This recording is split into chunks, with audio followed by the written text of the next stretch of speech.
Ok, alors si quand on pense à Jojo, ou au moins dans les gentils, on pense forcément à Jotaro, hein. Même quand ceux qui ne connaissent pas réellement Jojo pensent à, pensent à Jojo, ils pensent forcément à Jotaro.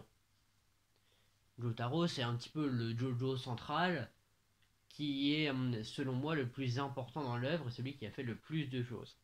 Mais qui est Jotaro? Déjà, Jotaro, on va instaurer la lignée des Joestar. Jotaro est... Déjà, en premier, il y a Jonathan. En deuxième, il y a Georges Joestar 2. Après, il y a Joseph Joestar. Après, il y a Oli Kujo. Oli Kujo a fait Jotaro Kujo avec Sadao Kujo. Du coup, les parents de Jotaro, c'est Sadao, son père, et Oli, sa mère. Du coup, maintenant qu'on a la lignée Jotaro en tête, qui est Jotaro? Même si Alors déjà, Jotaro, bah, du coup, comme je vous l'ai dit, du coup, prenons le complexe de Stardust Crusader. En gros, comment s'est passé Stardust Crusader, l'histoire de Stardust Crusader. Déjà, en gros, Dio n'était pas réellement mort. C'est ça qu'on apprend au tout début de la partie 3. Dio n'est pas réellement mort, en fait, il a survécu dans un cercueil pendant 100 ans.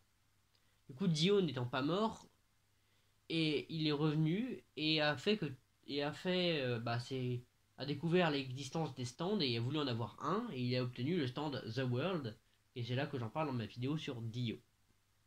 Et du coup, quand il a obtenu son stand, et bah tous les Joestars ont obtenu leur stand, que ce soit Oli, euh, Joseph et même Jotaro du coup, mais le problème c'est que Oli n'a pas la force mentale pour garder son stand et s'ils ne font rien et s'ils ne tuent pas Dio, et bah le stand va s'arrêter.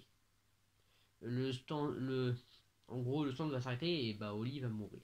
Comme son stand s'était dérivé en maladie. Du coup, ils vont au Caire ils découvrent grâce à une mouche que c'est là qu'est Dio.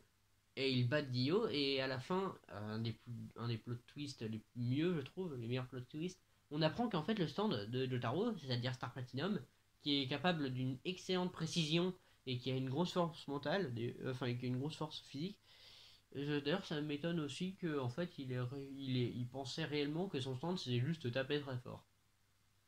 Alors que quand même, Jotaro, c'est pas le dernier des cons, hein. Parce que déjà, quand on voit, bon là je m'égare, mais contre son un des meilleurs combats de tout, le combat contre le mec qui avec ses cartes, c'était réellement incroyable. Hein, juste qu'il avait des cartes de merde. C'est même ce combat qui a inspiré Yu-Gi-Oh pour vous dire. Alors tellement c'est incroyable, mais bon, je m'égare. Du coup, Jotaro, on peut pas s'arrêter à ses exploits d'avoir tué Dio, bien que c'est quand même franchement pas mal. Bien que son stand peut arrêter le temps. C'est avec ça qu'il débloque sa partie de son stand Star Platinum The World. Il va utiliser dans la partie 4. La partie 4, Diamond is Unbreakable. On y suit l'aventure de Josuke, habitant de Morio, fils illégitime de Joseph avec Tomoko.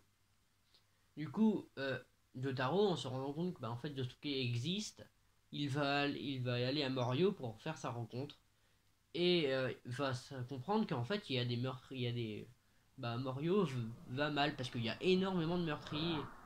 Bon, désolé, je m'égare. Du coup, euh, dans la partie 4, a réussi à comprendre quand même, rien qu'un simple bouton, qui était Kira Yoshikage. Hein. Enfin, qui était le tueur qui. Pour vous comprendre son intelligence, rien qu'avec un simple bouton tombé de sa chemise, il a réussi à comprendre comment était Kira Yoshikage. Grâce à un simple bouton, il a réussi à comprendre un petit peu le type de Kira Yoshikage, donc du criminel, qui va trouver juste après pour essayer de. D'ailleurs, et aussi pour comprendre, il va aussi se manger une attaque de tireur tatak. Alors, tireur tatak, c'est pas le stand le plus doux. Tireur tatak, en gros, son truc c'est qu'il attaque avec de la chaleur. Du coup, il va se prendre une explosion de tireur tatak, qui a un bout de Killer Queen, et il ne va pas mourir. Qui aurait tué normalement quelqu'un. Alors que juste après, ayant toujours ses dégâts, n'ayant pas été soigné par Crazy Diamond, il réussit à se 1v1, enfin, pas réellement parce qu'il a été quand même aidé avec Koichi, mais il réussit à se faire Kira Yoshikage alors qu'il était à moitié mort. Est-ce que vous vous rendez compte du bonhomme? Il était à moitié mort et il a réussi à défoncer Kira Yoshikage. Voilà, vous comprenez un peu plus? Donc voilà, il est quand même assez exceptionnel. Ensuite, bon bah pour continuer, il n'est pas seulement là dans la partie 3. Bien qu'il. Enfin après, faut comprendre la suite, c'est que de la partie 4, c'est que un, bah, en fait Kira il a pas perdu là. En gros, il a juste changé d'identité juste après, il a changé de visage, il a changé de tout. Et il est allé dans une famille et du coup il s'est fait repérer un peu plus après que c'était lui Kira Ashikage. Et donc qui va se faire donc il va se faire bolos par la Josuke Team. Et va perdre et va mourir d'ailleurs extrêmement nul pour le meilleur méchant de tout Jojo. Il est mort, une des pires morts. Mais il n'est pas là. En fait, on l'aperçoit dans la partie 5, c'est-à-dire Golden Wind.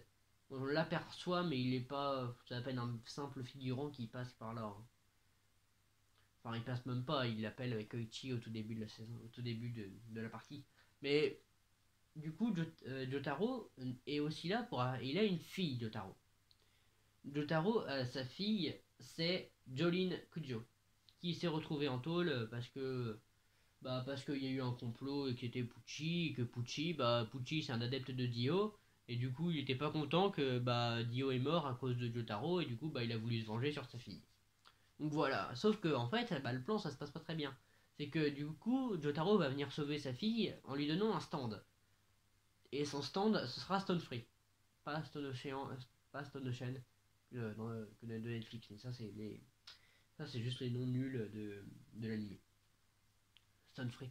Du coup, Stone Free avec Jolene va réussir, ils vont réussir à s'évader de la prison. Sauf que c'est un petit peu trop tard parce que Pucci aura réussi à faire le bébé vert. En gros, c'est qui permet d'avoir Simoon. Qui lui permet d'avoir Simoon. En gros, Simoon, c'est un stand qui permet d'avoir la gravité, de changer la gravité sur un rayon de 3 km. Mais sauf que son autre problème, que je ne vous ai pas parlé, c'est son deuxième stand. Parce que oui, en soi, il a eu un deuxième stand, mais parce que Simoon, c'était pas réellement son stand, c'était plutôt un autre, c'était plutôt pas un stand. Mais bon, c'est compliqué. Alors du coup, il y a un autre stand qui, je sais plus c'est quoi son nom. En gros, son autre stand, ouais, c'est White Snake, son autre stand. White Snake, son pouvoir, c'est il peut changer la mémoire et son stand en disque. Il peut changer la mémoire de quelqu'un en disque. Et du coup, il peut donner de la mémoire en gros, il peut donner la mémoire de quelqu'un à un autre mec.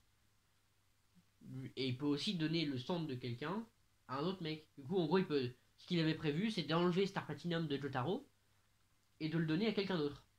Et c'est ce qu'il va réussir. Enfin, à moitié. Parce qu'il aura réussi à enlever la disque mémoire et le disque stand de Jotaro, mais il n'aura pas réussi à le donner à quelqu'un d'autre. Et du coup, il va. En fait, il va pas. Pucci ne va pas perdre. C'est ça le problème.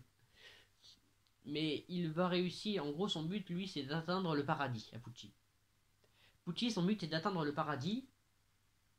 Et donc, il va réussir son but en, après des multiples trucs à atteindre le Made in Heaven.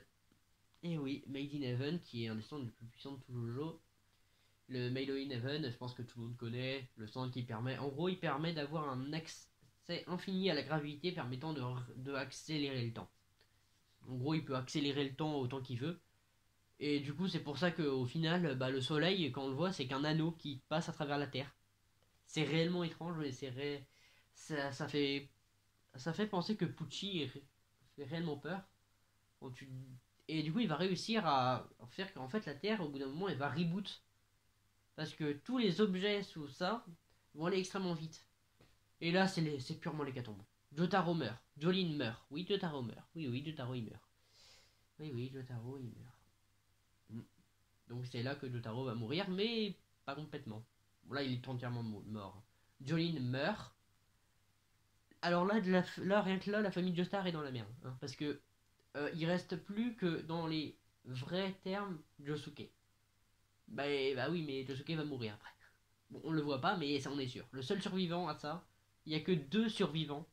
Et encore, on n'est même pas sûr qu'il y en aurait deux. On sait qu'il y en a au moins un, mais on n'est même pas sûr qu'il y en ait deux. Bon, tout le monde est mort. Tous les compagnons de la partie 6 est mort, sauf un. Sauf Emporio, qui a réussi à obtenir le centre de Wizard de Heavy Wizard. Il a réussi à obtenir Heavy Wizard, en gros le centre de Weather Forecast. Non, ça c'est le nom Weather Report. Oui, il a réussi à obtenir le centre de Weather Report. Et du coup, il va réussir à battre Pucci et, et là, ils vont retrouver tous les Jolene, Spinverse et tout. C'est d'ailleurs, je trouve que fin de la partie 6 était extrêmement. Je n'ai pas aimé la fin de la partie 6.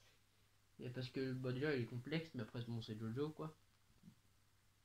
Du coup, j'espère que vous avez tout compris si vous connaissez pas Jojo. Et la partie 6, du coup, c'est grâce à lui notamment que Jotaro. Enfin, Jotaro à la fin est mort. Mais je trouve qu'ils ont voulu tous les tuer en fait. C'est ça, je peux pas parler de ça sans.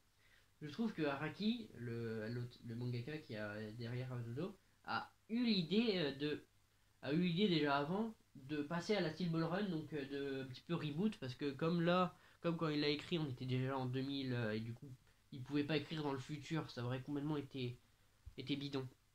Alors du coup, il a décidé de revenir dans le passé, et pour passer à la Steel Ball Run.